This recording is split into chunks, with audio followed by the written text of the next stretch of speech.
भारतीय इतिहास इतना समृद्ध है कि यहाँ हर एक शासक की एक अलग ही कहानी है और हर एक साम्राज्य की एक अलग गाथा। हमारा भारतीय इतिहास इतना समृद्ध है कि उसकी कथाओं को सुनकर इतिहास के पन्ने भी उत्तेजना से भर जाते हैं।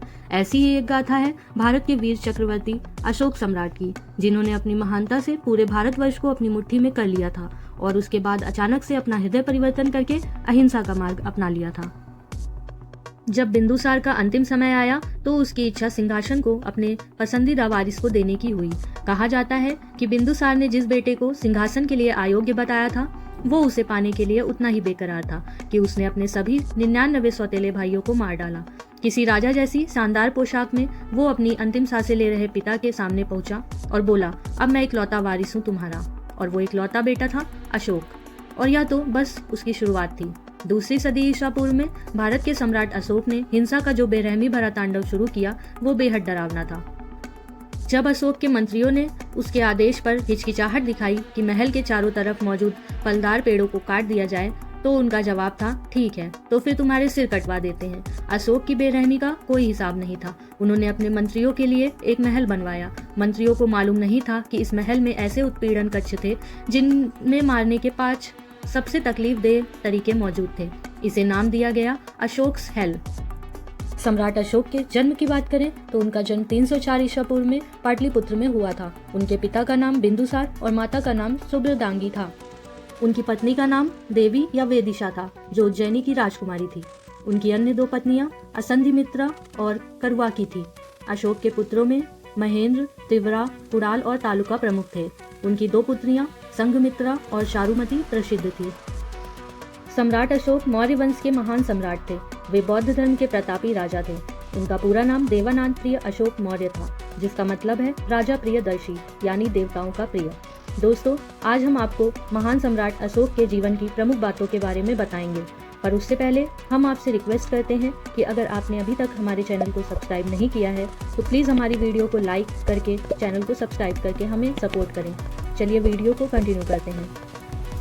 सम्राटों के सम्राट अशोक को कौन नहीं जानता। सम्राट अशोक का नाम इतिहास में उनके शासनकाल से चला आ रहा है और आगे भी लिया जाएगा। सम्राट अशोक एक शूरवीर और एक ताकतवर राजा थे जिन्होंने भारतीय इतिहास में अपनी छाप छोड़ी है। सम्राट अशोक द ग्रेट मौर्य साम्राज्य के तीसरे राजा थे, जो युद्ध के अपने त्याग, धर्म की अवधारणा के विकास और बौद्ध धर्म के प्रचार के रूप में जाने जाते हैं। इसके साथ ही अखिल भारतीय राजनीतिक इकाई का उनका प्रभावी शासनकाल रहा है। उनकी जन्मतिथि अज्ञात है और कहा जाता है कि वह अपने पिता बिंदुसार के 100 पुत्रों में से एक थे। उनकी माता का नाम एक पाठ में सुब्रदांगी के रूप में दिया गया है। बिंदुसार के 100 पुत्रों की कहानी को अधिकांश विद्वानों ने खारिज कर दिया है, जो यह मानते हैं कि सम्राट अशोक 4 में से दूसरे पुत्र थे। उनके बड़े भाई सुसीमा, वारिस स्पष्ट और ताज राजकुमार थे और सम्राट अशोक को कभी भी सत्ता संभालने की इतनी संभावना नहीं थी क्योंकि उनके पिता ने उन्हें नापसंद किया था। अशोक के अधीन मौर्य साम्राज्य अपने चरमोत्कर्ष पर पहुंच गया था। पहली बार सुदूर दक्षिण को छोड़कर संपूर्ण भारतीय उपमहाद्वीप शाही नियंत्रण में था। इसने एक राष्ट्र के रूप में भारत के राजनीतिक एकीकरण में मदद की। अशोक ने बौद्ध धर्म को विश्व धर्म के रूप में स्थापित करने में भी महत्वपूर्ण भूमिका निभाई थी। भारतीय इतिहास में कलिंग के युद्ध का एक प्रमुख स्थान है। इस युद्ध में सबसे ज्यादा खून खराबा हुआ था। यह युद्ध महान मौर्य सम्राट अशोक और राजा अनंत पद्मनाभन के बीच 2062 ईसा पूर्व में कलिंग, जो आज उड़ीसा राज्य है, में लड़ा गया था। अशोक ने युद्ध में राजा अनंत पद्मनाभन को पराजित किया, जिसके परिणाम स्वरूप कलिंग पर विजय प्राप्त की और मौर्य साम्राज्य में इसको मिला लिया। इस युद्ध के परिणाम विनाशकारी थे। मौर्य सम्राट अशोक ने अंततः शांति का मार्ग चुना और बौद्ध धर्म को अपनाया। कलिंग युद्ध के बाद अशोक का हृदय परिवर्तन हो गया और उन्होंने युद्ध क्रियाओं को हमेशा के लिए बंद करने का फैसला किया। इस युद्ध के बाद अशोक का हृदय मानवता के प्रति दया और करुणा से भर गया। उन्होंने धर्म का संदेश फैलाना शुरू किया और बौद्ध धर्म अपना लिया। उन्होंने शिकार और पशु हत्या करना छोड़ दिया था। उन्होंने सभी धर्मों के सन्यासियों को दान दिया।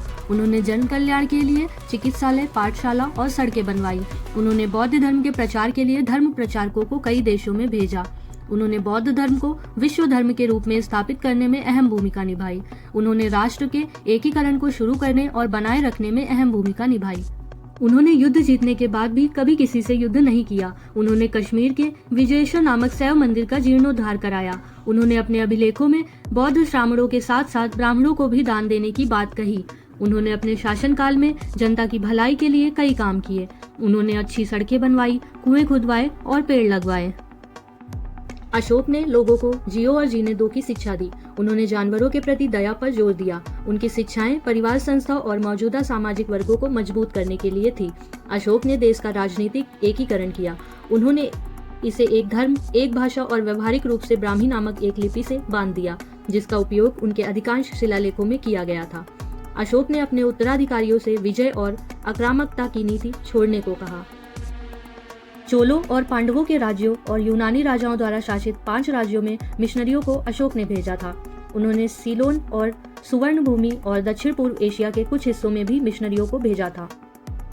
उन्होंने जनता के बीच बौद्ध धर्म का संदेश फैलाने के लिए शिलालेखों और स्तंभ शिलालेखों को भी उत्कीर्ण कराया। अशोक ने शांति और अधिकार बनाए रखने के लिए एक बड़ी और शक्तिशाली सेना रखी। अशोक ने पूरे एशिया और यूरोप के राज्यों के साथ मैत्रीपूर्ण संबंधों का विस्तार किया और बौद्ध मिशनों को प्रायोजित किया।